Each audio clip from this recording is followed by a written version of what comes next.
അതുകൊണ്ട് തന്നെ നല്ല മനസ്സിന്റെ ഉടമകൾ ഒത്തിരിയുള്ള ഈ വെഞ്ഞാറമൂട് നല്ലൊരു ഓഡിറ്റോറിയം ഉണ്ടാകണമെന്ന് എനിക്ക് തോന്നുന്നു. പല വേദിയിലും നമ്മളെ മിസ്റ്റർ ശശിയും അതുപോലെ തന്നെ ഇപ്പോൾ ബാലേന്ദ്രൻ സാറും നമ്മളെ MLA ഒക്കെ ഒത്തിരി ആഗ്രഹിക്കുന്നതാണ്. തീർച്ചയായിട്ടും അങ്ങനെ ഒരു മുൻകൈ എടുക്കുകയാണെങ്കിൽ നമ്മളെല്ലാവരും അതിനോടൊപ്പം ഉണ്ടാവും എന്നുള്ളത് കൂടെ ഈ അവസരത്തിൽ പറയുകയാണ്.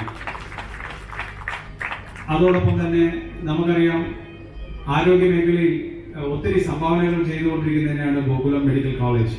തീർച്ചയായിട്ടും ഒരു അവസരത്തിൽ ഞാൻ ഓർക്കുകയാണ്, 24 ന്യൂസ് ചാനലിലെ ശ്രീകണ്ഠൻ നായർ സാറ് എന്നോടൊരു ചോദ്യം ചോദിച്ചു, വെഞ്ഞാറമൂട് സ്വരാജിന്റെ അത്ര അറിയപ്പെടുന്ന ഒരു കോളേജാണോ Gokulam medical college?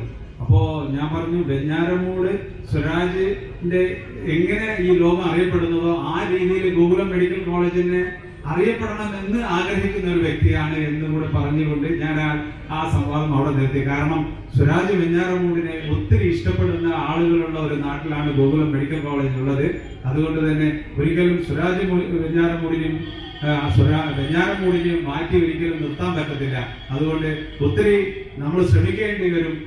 Gokulam medical college Swaraj വെഞ്ഞാറമൂടിന് എങ്ങനെ അറിയപ്പെടുന്നു അതേ രീതിയിൽ ഈ ലോകത്തിൽ അറിയപ്പെടണമെങ്കിൽ എന്നുകൂടെ ഞാൻ ഈ അവസരത്തിൽ പറഞ്ഞുകൊണ്ട് ഇന്ന് ഇവിടെ അവാർഡ് ലഭിച്ച ഓരോ വ്യക്തിത്വങ്ങൾക്കും എൻ്റെ സ്ഥാപനത്തിൻ്റെയും അഭിനന്ദനങ്ങളും അതുപോലെ തന്നെ ഇവിടെ കൂടിയിരിക്കുന്ന നിങ്ങൾ ഓരോരുത്തർക്കും ആശംസകൾ നേർന്നുകൊണ്ട് എൻ്റെ ഈ ചെറിയ പ്രസംഗം അവസാനിപ്പിക്കുന്നു. നന്ദി, നമസ്കാരം.